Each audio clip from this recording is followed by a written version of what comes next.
Al-Quran dan Isra Mi'raj. Nah, yang kedua itu ada hancurnya pasukan gajah di tahun kelahiran Nabi Muhammad SAW.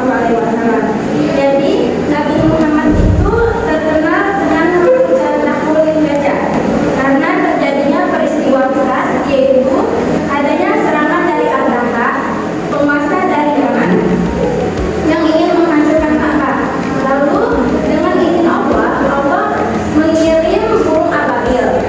Nah, burung ababil ini melemparkan batu dari neraka sijil dan menghancurkan pasukan dari tersebut hingga binasa.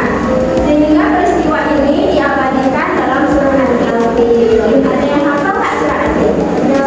Ada? Boleh dibacakan tuh? Terus saja mau dengar gimana? Bismillahirrahmanirrahim. Sabam carokan fa'ala buka bi ashabil fil.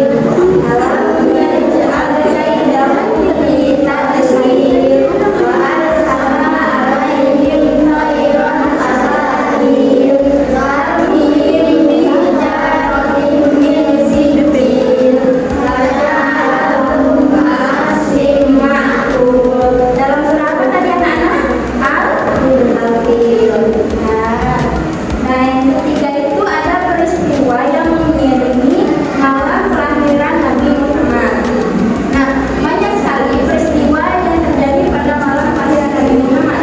Yang pertama itu padamnya api majusi yang telah lama menyala selama 1000 tahun.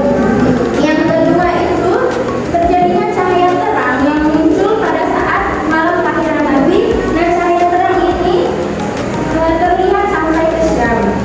Yang ketiga, berhala-berhala pada saat itu semuanya hancur. Nah, semua peristiwa ini menjadi isyarat bahwa zaman kegelapan akan digantikan oleh cahaya yang sangat terang. Yang keempat itu peristiwa luar biasa pada masa kanak-kanak Nabi. Nah, anak-anak saja ada yang tahu nggak saat Nabi masih kecil, Nabi ilmu